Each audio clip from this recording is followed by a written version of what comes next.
ஆண்டவராக இயேசுவின் நாமத்தில் தொலைக்காட்சி நேயர்களுக்கு அன்பின் வாழ்த்துக்கள். இந்த நாளின் செய்தி 1 கொரிந்தியர் 1 அதிகாரத்திலிருந்து தேவன் அவருடைய இரட்சிப்பின் காரியங்களை எப்படி வரிசைப்படுத்தி காட்டுகிறார். ஆங்கிலத்தில் காட்ஸ் பியூட்டிஃபுல் ஆர்டர். தேவன் 1 கொரிந்தியர் புஸ்தகத்தினுடைய ஒவ்வொரு அதிகாரங்களிலேயும் ரட்சிப்பினுடைய பல படிகளை பார்க்கலாம். அது எல்லாம் எழுதப்பட்டிருக்கிறது. ஆனால் 1 கொரிந்தியர் 1 அதிகாரத்துல ரட்சிப்பினுடைய அந்த சில படிகள், ரட்சிப்பு என்றால் என்ன, ரட்சிப்பின் நிலைகள் என்ன, ரட்சிப்பினால் உண்டாகிற மேன்மை என்ன, இன்றைக்கு பல வசனங்களை சொல்லலாம். ஆனால் 1 கொரிந்தியரிலிருந்து சில வசனங்களை கூட நான் பகிர்ந்து கொள்ளும்படி விரும்புகிறேன். என்னோடு அதாவது முதலாவது 1 கொரிந்தியர் 9 அதிகாரம் 16 வசனம். அந்த வசனம் சொல்கிறது சுவிசேஷம். கவனியுங்கள். அப்போ ரட்சிப்புக்கு முதல் காரியம் அன்பான தத்துவங்கள் அல்ல. ஒரு மனிதன் மனம் திரும்புவதற்கு அடிப்படை சித்தாந்தங்களோ கட்டுக்கதைகளோ காவியங்கள் அல்ல. என்ன நினைக்கிறார்கள்னா, ரட்சிப்பை அநேக ஊழியர்கள் கூட சுவிசேஷத்திற்குள்ளதான் ரட்சிப்பு, இதை அநேகர் அதை தவறி போகிறார்கள். சாட்சி நல்லது, ஆனால் சுவிசேஷத்துக்குள்ளத்தான் ரட்சிப்பு இருக்கிறது. எனவேதான் பவுல் இந்த வார்த்தை சொல்லுகிறார், அது என் மேல் விழுந்த கடமையா இருக்கிறது. நான் சொல்ல வருகிற முதல் குறிப்பு என்னவென்றால், ஒரு மனிதனை மாற்றுவது சுவிசேஷம். எனவேதான் ஆண்டவர் சொன்னார், நீங்கள் உலகெங்கும் போய் சர்வ சிருஷ்டிக்கும் சுவிசேஷத்தை பிரசங்கியுங்கள். நன்றாக கவனிக்க வேண்டும். உலகெங்கும் போய் சர்வ சிருஷ்டிக்கும் சுவிசேஷத்தை பிரசங்கியுங்கள். என்னுடைய கருத்து என்னவென்றால், அன்பானவர்களே, இந்த சுவிசேஷத்துக்குள்ளதான் மனம் திரும்புதல், மீட்பு, பாவ மன்னிப்பு, நித்திய வாழ்க்கை எல்லாமே சுவிசேஷத்துக்குள்ளதான். எனவேதான் 4 சுவிசேஷங்களையும் அடிக்கடி ஆவியான பயன்படுத்துகிற வார்த்தை மனம் திரும்புங்கள், மனம் திரும்புங்கள், மனம் திரும்புங்கள். அப்படியானால் அந்த வார்த்தை 2 முறை வருகிறது. சுவிசேஷத்தை நான் பிரசங்கித்திருந்தும், அடுத்த வார்த்தை பிரசங்கியாதிருந்தால்.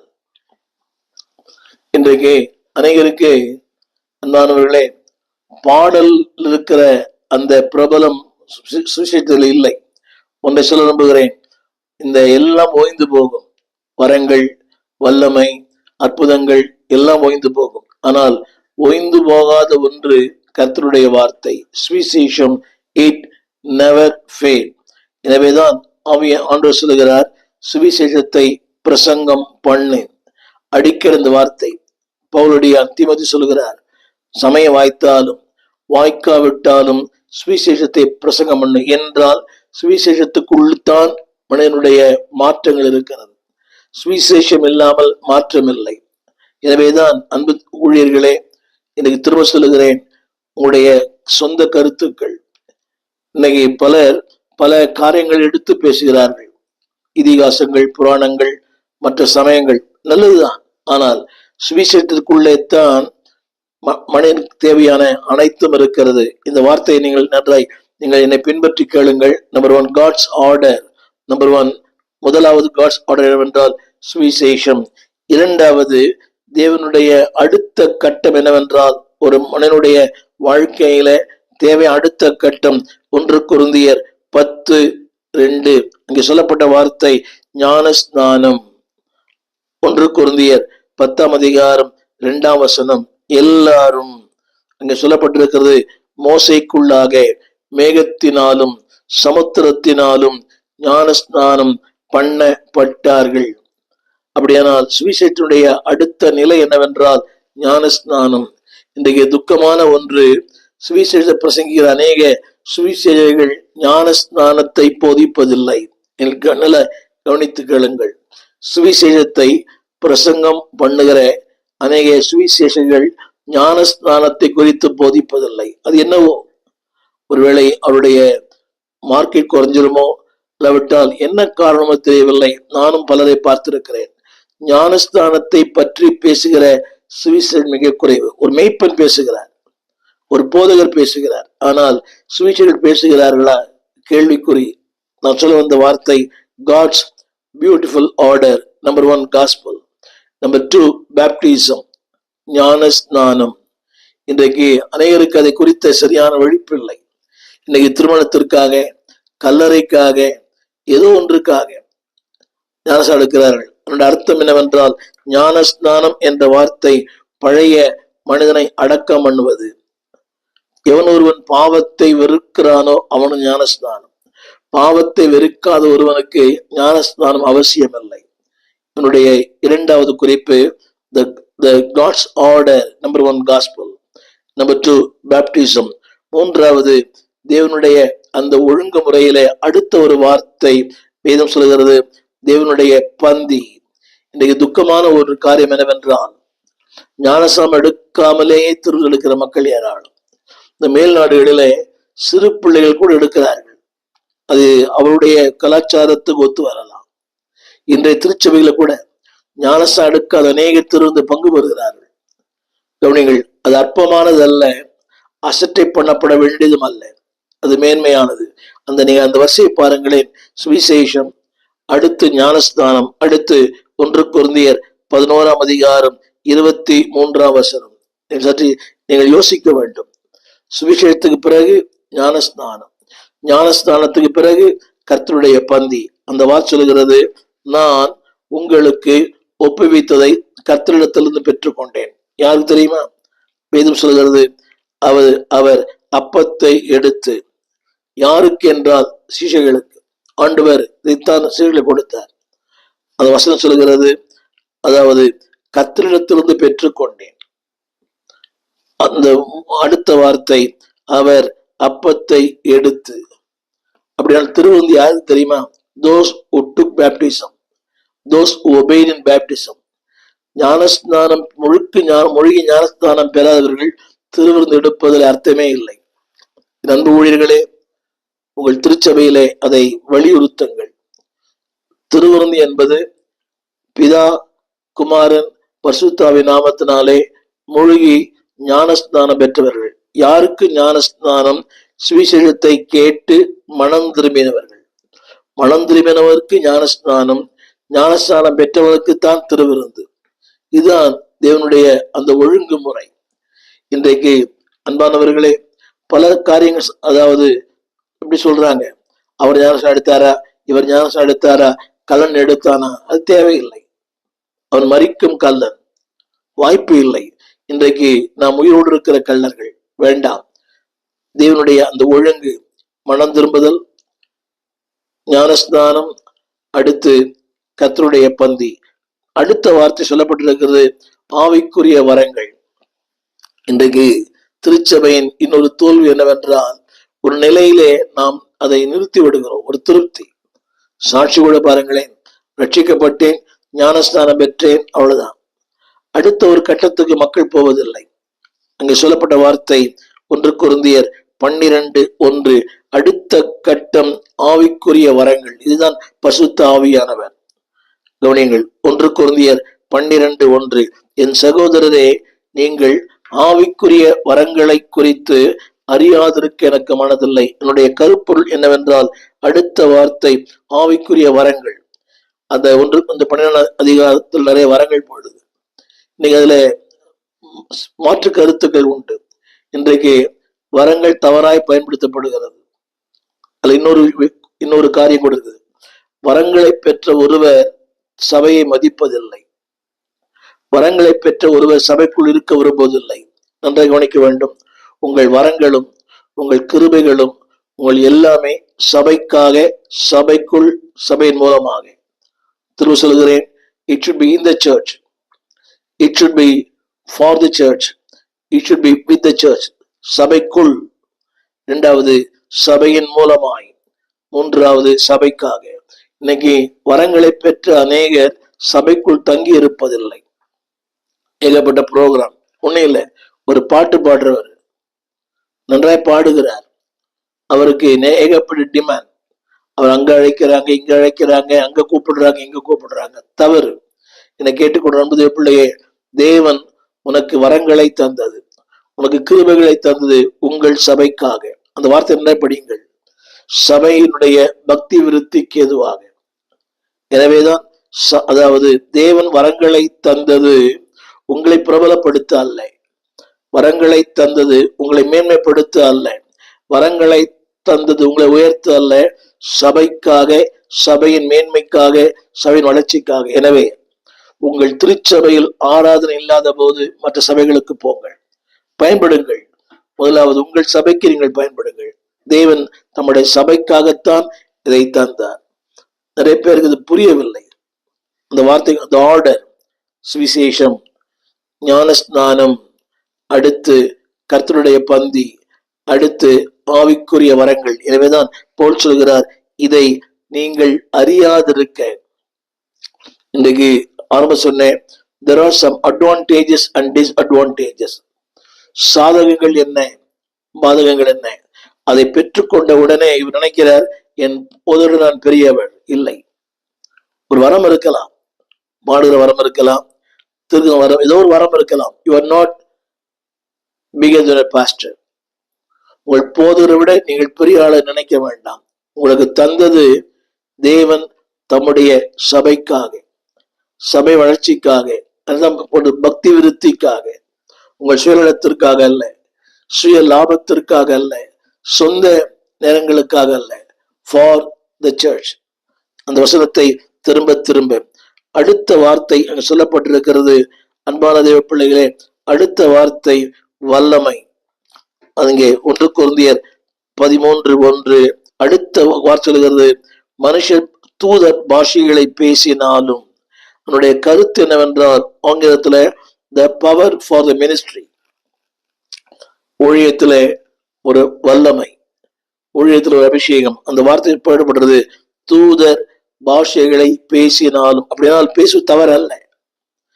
இந்த இணையருடைய கருத்து என்னவென்றால், அந்நிய பாஷை தான் ஆவிக்குரிய பரிசுத்தாவிக்கு அடையாளமா? அதுதான் அடையாளம். பாஷைகளை பேசினாலும், அல்லது எதிர்மறையான வார்த்தை வருகிறது, அன்பு இலக்கில் விட்டால் ஒன்றுமில்லை.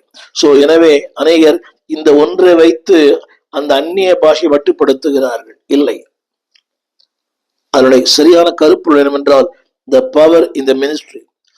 அபிஷேகம் பெற்று நீங்கள் ஊழியத்திலே பயன்பட வேண்டும். ஏதோ ஒரு ஊழியத்தில் நீங்கள் பயன்படாவிட்டால் அந்த சுவிசேஷத்தினுடைய மேன்மை ஒன்றுமில்லை. The reason for the gospel, go and spell.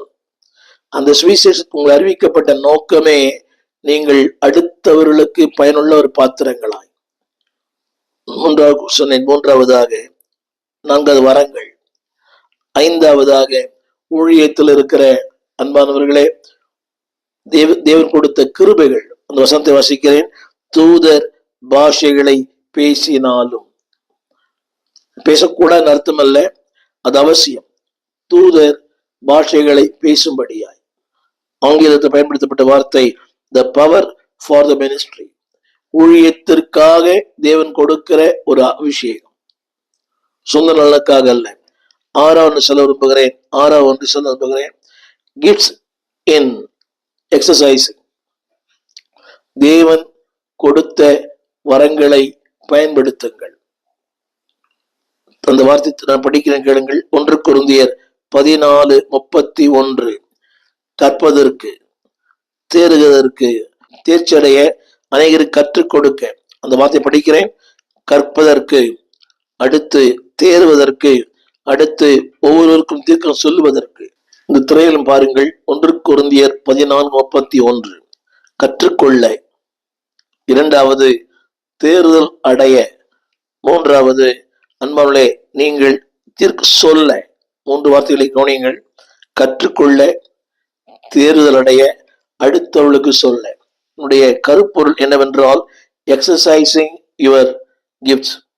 உங்கள் வரங்களை அன்பானவர்களே அதுல தேருங்கள், கற்றுக்கொள்ளுங்கள், அடுத்தவர்களுக்கு சொல்லுங்கள். நான் சொல்வது வரங்கள் மட்டுமல்ல, வார்த்தைகள், தேவனுடைய சத்தியங்கள். எது உங்களுக்கு தெரிகிறதோ அதை சொல்லுங்கள். Share with someone. கற்றுக்கொள்ள, தேர்தல் அடைய, அதை சொல்ல. எனவே இந்த காரியத்தை மறந்து விடாதிருங்கள். கற்றுக்கொள்ளுங்கள், அதில் தேருங்கள், அடுத்தவளுக்கு சொல்லுங்கள். அதைத்தான் உலகத்துல சொல்லுகிறார்கள், யான் பெற்ற இன்பம் பெருக இவையகம். அதனுடைய கருத்து, நீங்கள் ஒரு நாளும் எவ்ரிடே. நீங்க அனைவருக்கு என்ன நினைக்கிறாங்கன்னா, once they learn they think that it is finish. இல்லை, கற்றுக்கொள்வதற்கு முடிவே இல்லை. அது முடிவே இல்லாதது. நேற்றும் கற்றுக்கொண்டோம், இன்றைக்கு கற்றுக்கொள்ளுகிறோம், நாளைக்கும் கற்றுக்கொள்ளுகிறோம்.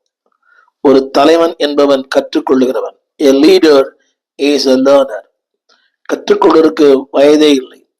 ஒரு நாள் பவுலுடையன் சொல்கிறார், எப்படியாகிலும் அவரையும் அவருடைய உயிர்த்தலின் வல்லமையும் அறியும்படிக்கு, ஆங்கிலத்திலே டு லேர்ன், டு கற்றுக்கொள்ள ஆசையா இருக்கிறேன். எனவேதான் ஆபோக் சொல்லுகிறார், அவர் என்ன சொல்லுவார் என்று நான் கவனித்து கேட்பேன். ஒரு தீர்க்கதரிசி அவர் என்ன சொல்லுவார், அவரை கண்டிக்கும் போது நான் என்ன சொல்லுவேன், கவனித்து கேட்பேன். இன்றைக்கு அந்த கவனித்து கேட்கிற அந்த நிலை அனைவருக்கு இல்லை. கற்றுக்கொள்ளுங்கள், அதில் தேருங்கள், அடுத்தவளுக்கு சொல்லுங்கள். அதனுடைய எளிமையான வார்த்தை, exercise your gifts, exercise your potential, exercise your talents. இது வேண்டுமா இருக்கலாம், ஒரு பாடலா இருக்கலாம், ஒரு வசனமா இருக்கலாம், ஒரு வெளிப்பாடா இருக்கலாம். Share with someone. அதை கற்றுக்கொள்ளுங்கள், அது தேருங்கள். அடைந்தாயிற்று அல்லது முற்றும் எண்ணுகிறது இல்லை, அடையும்படி ஆசையாய் இலக்கை நோக்கி ஓடுகிறேன். தொடர்ந்து ஓடுங்கள். வாழ்க்கையில கடைசி குறிப்பா சொல்ல விரும்புகிறேன், சுவிசேஷனுடைய கடைசி சத்தியம் என்னவென்றால், அன்பானவர்களே, 1 கொரிந்தியர் 15ஆம் அதிகாரம், சகோதரரே 15:1, நிலைத்திருக்கும் வாழ்க்கை. This is the order of the gospel. நிலைத்திருங்கள். எதை நீங்கள் அறிந்திருக்கிறீர்களோ அதில் நிலைத்திருங்கள். ஒவ்வொரு நாளும் சத்தியத்தில் புதிய புதிய வரலாம், புதிய சத்தியங்கள் கேட்கப்படலாம். But abide what you learn. நீங்கள் அறிந்து சத்தியத்தில் நிலைத்திருங்கள். இந்த காலகட்டத்தில் ஒவ்வொரு நாளும் புதிய சத்தியங்கள், புதிய காரியங்கள். டோன்ட், நீங்கள் அறிந்த சத்தியத்துல உண்மையா இருங்கள். நிறைய பேருக்கு என்ன, அதாவது அது எப்படி, இது எப்படி அவசியம் இல்லை. எது உங்களுக்கு ஆண்டவர் சொன்னாரோ அதுல நிலைத்திருங்கள். கடைசியாக 1 கொரிந்தியர் 15ஆம் அதிகாரம், கிறிஸ்துவின் வருகை. அந்த அதிகாரம் முழுக்க எப்படி, இம்மைக்காக மாத்திரம் கிறிஸ்து மேல் நம்பிக்கை உள்ள இருந்தால் மற்ற எல்லாரும் போல நாம் பரிதபிக்கப்படத்துக்குள்ளா இருப்போம். இந்த 15 கடைசி முழுக்க அவருடைய வருகையை எதிர்பார்த்து கொண்டிருக்கிறீர்களே, the second coming, இயேசு கிறிஸ்துடைய 2ஆம் வருகை. இதுதான் 1 கொரிந்தியர் 15ஆம் அதிகாரத்தினுடைய கடைசி வார்த்தை. அவர் வருவார். அந்த வார்த்தை திரும்ப சொல்கிறது அவருடைய வருகை குறித்து. எனவே நாளில தேவனுடைய அந்த ரட்சிப்பினுடைய நிலைகள் இப்படி சொன்னாலும் புரியும். God's beautiful order. Number 1, சுவிசேஷம். Number 2, ஞானஸ்நானம். Number 3, திருவிருந்து. Number 4, அதை நீங்க 3 எடுத்துங்க, பரிசுத்தாவின் அபிஷேகம். Number 5, வரங்கள், வல்லமை, ஆவிக்குரிய காரியங்கள். Number 6, அன்பானவர்களே, எக்ஸசைஸ் யுவர் கிஃப்ட்ஸ், அடுத்தவர்களுக்கு அதை சொல்லுங்கள். 7வது, நிலைத்திருங்கள். நிலைத்திருப்பது மட்டுமல்ல, கிறிஸ்துவின் வருகைக்கு அநேகரை ஆயத்தமாக்குங்கள். இதுதான் சுவிசேஷம். இந்த சுவிசேஷத்தை தான் உங்கள் கரத்திலும் என் கரத்திலும் ஆண்டவர் கொடுத்திருக்கிறார். என்னை நம்பி அவர் தந்த வார்த்தை, என்னை நம்பி அவர் தந்த சுவிசேஷம், என்னை நம்பி அவர் தந்த இந்த காரியங்கள். திரும்ப சொல்லுகிறேன், இது எல்லாருக்கும். இது இப்படி சொல்ல, learn it, abide in it, love that, follow, watch. இந்த வார்த்தை திரும்ப சொல்ல விரும்புகிறேன். இந்த வார்த்தை learn, கற்றுக்கொள்ளுங்கள். learn, மத்தேயு 11:28, learn, இன்னும் என்னிடத்துல கற்றுக்கொள்ளுங்கள். சாந்தமும் மனத்தாழ்மையும், learn from God. 2வது, abide, நிலைத்திருங்கள்.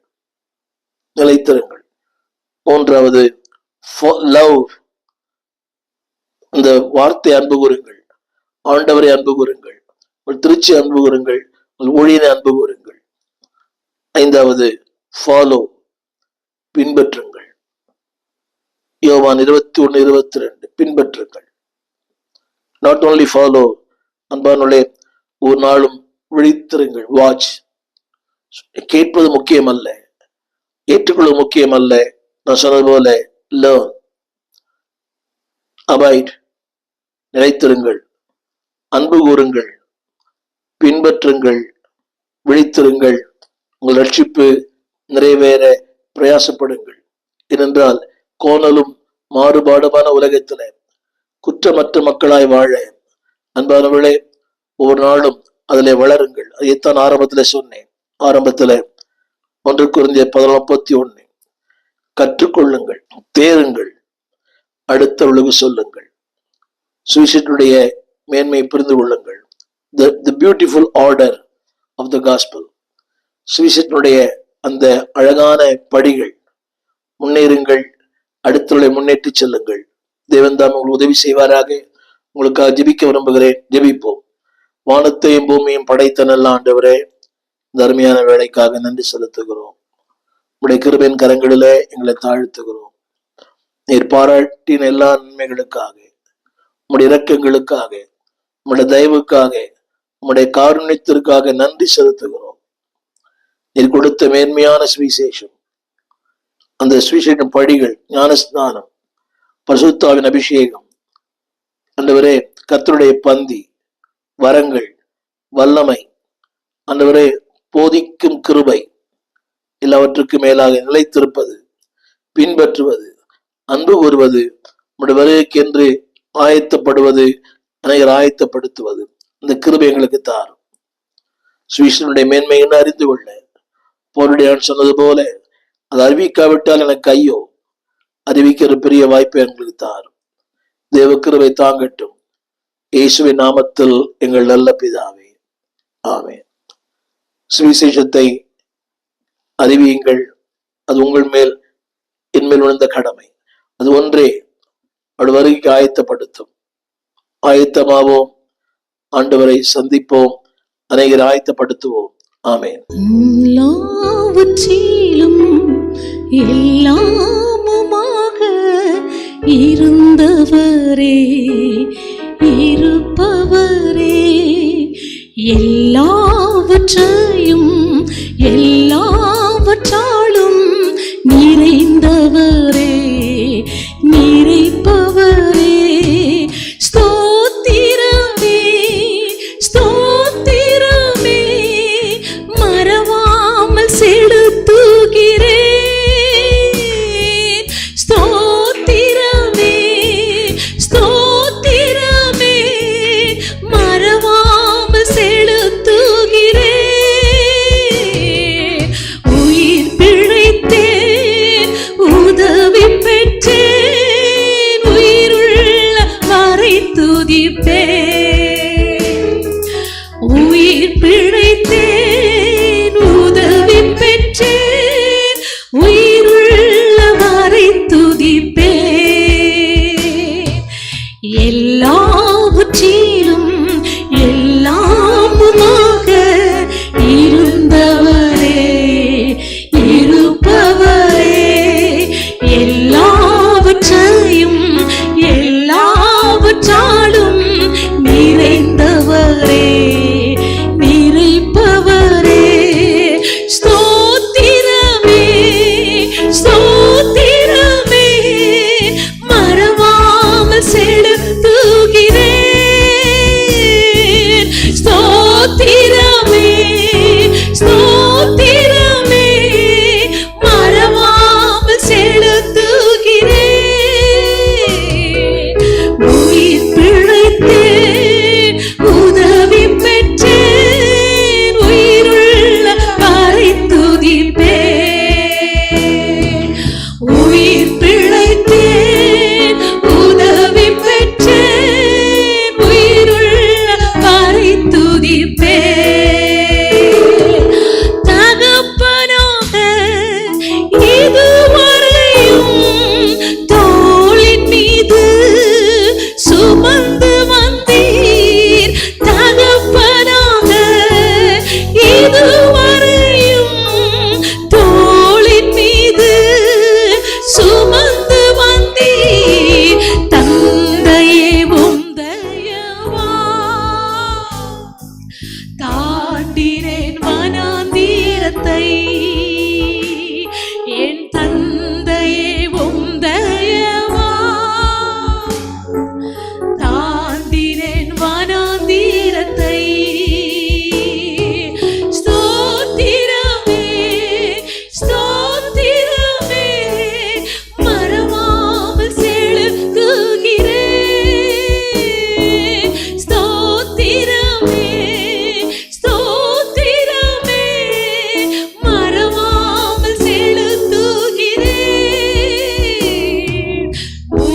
பிழைத்தேன் உதவி பெற்றேன் உயிருள்ள வரை துதிப்பேன் உயிர் பிழைத்தேன் உதவி பெற்றேன் உயிருள்ள வரை துதிப்பேன் ஆனந்த வேளை ஒரு அன்னையை போல் இறுக்கமாக அணைத்து கொண்டீர் ஆனந்த வேளை ஒரு அன்னையை போல் இறுக்கமாக அணைத்து கொண்டீர் இருளெல்லாம் விலக்கினீரே அழுகையை நிறுத்தினீரே என் இருளெல்லாம் விலக்கினீரே என் அழுகையை நிறுத்தினீரே ஸ்தோத்திரமே ஸ்தோத்திரமே மறவாமல் செலுத்துகிறேன் ஸ்தோத்திரமே ஸ்தோத்திரமே மறவாமல் செலுத்துகிறேன் உயிர் பிழைத்தேன் உதவி பெற்றேன் உயிருள்ள வரை துதிப்பேன். எங்கள் ஆராதனைகள் இந்த கீழ்க்கண்ட விலாசத்திலே நடக்கிறது. திறந்த வாசல் சபை 65 பரமானந்த முதலை தெரு, 7 கிணறு, ஸ்டான்லி ஆஸ்பத்திரி சமீபம், பாரதியார் மகளிர் கலைக்கல்லூரிக்கு பக்கத்தில், ஸ்டான்லி ஹாஸ்பிட்டல் பக்கத்தில் திறந்த வாசல் சபை. ஒவ்வொரு ஞாயிற்றுக்கிழமை காலை 8 மணி முதல் 10 வரை, மாலை 6 மணிலிருந்து 8 வரை வினார நடக்கிறது. பங்கு பெறுங்கள். ஒரு நாளும் செவ்வாய்க்கிழமை 12 மணிக்கும் வெள்ளிக்கிழமை 12 மணிக்கும் ஜெபங்கள் நடக்கிறது. வாருங்கள், பங்கு பெறுங்கள், தேவ வார்த்தையை கேட்டு தேவனை மகிமைப்படுத்துங்கள். God bless you. அன்பானவர்களே, நீங்கள் திரையிலே திறந்த வாசல் துதியொலி கீதங்கள் என்ற ஒரு பாடல் புஸ்தகத்தை நீங்கள் பார்க்கலாம். ஏறக்குறைய ஒரு 773 பாடல்கள், புதிய பாடல்கள், பழைய பாடல் இருக்கிறது. சபையிலே பாடி கர்த்தரை ஆராதிக்க இந்த புஸ்தகத்தை வெளியிட்டிருக்கிறோம். இது ஊழியர்களுக்காக, சபைகளுக்காக நாங்கள் அதை குறைந்த விலையிலே கொடுக்கிறோம். இந்த பாடல் உங்களுக்கு தேவையானால் நீங்கள் எங்களோடு கூட தொடர்பு கொள்ள முடியும். இந்த கீழ்காணும் அந்த தொலைபேசிகளை எங்கள் தொடர்பு கொள்ளலாம். கூகுள் பே, அதில் நீங்கள் பணம் அனுப்பலாம். ஊழியர்களுக்கு அதில் சலுகைகள் உண்டு.